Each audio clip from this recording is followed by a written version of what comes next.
On sait tous que l'épargnant, l'investisseur d'aujourd'hui, quel que soit son âge, c'est pas que réservé aux générations un peu plus jeunes, souhaite avoir des services digitaux, souhaite la simplicité, souhaite pouvoir regarder la performance de leur placement en poche, sans parler même des frais. Et il se trouve que les acteurs digitaux, dont HP fait partie, proposent une offre qui répond à ces besoins-là. Le problème de ces nouveaux acteurs, de ces jeunes entrants, de ces fintechs françaises, c'est qu'on manque de moyens, on n'a pas les mêmes moyens que les grands acteurs, et on n'a pas la reconnaissance en termes de crédibilité, en termes de marque.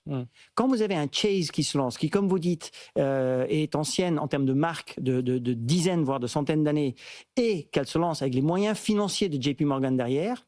et elle a déjà fait au Royaume-Uni en se lançant en 2021, et elle a en quelques années réussi à convaincre pas loin de 3 millions de clients à ouvrir des comptes chez elle et de collecter pas loin de 30 milliards de dollars équivalents en quelques années, c'est une machine, enfin c'est une machine de guerre. Se lancer en Allemagne, comme vous dites, c'est risqué sur papier parce que c'est un marché très concurrentiel avec des milliers de Sparkassen aux côtés de mastodontes comme Deutsche Bank, sans parler d'ING. Mais en revanche, la simplicité de l'offre qui est à venir, la reconnaissance de la marque, et la puissance de feu technologique que peut déployer JP Morgan me font penser qu'ils se lanceront sans aucun doute dans les années à venir en France avec les mêmes moyens et que donc il y a tout intérêt à ce que les grands acteurs traditionnels français se méfient de ce nouvel entrant à venir car il arrive avec des moyens qui n'ont rien à voir avec les fintechs locales.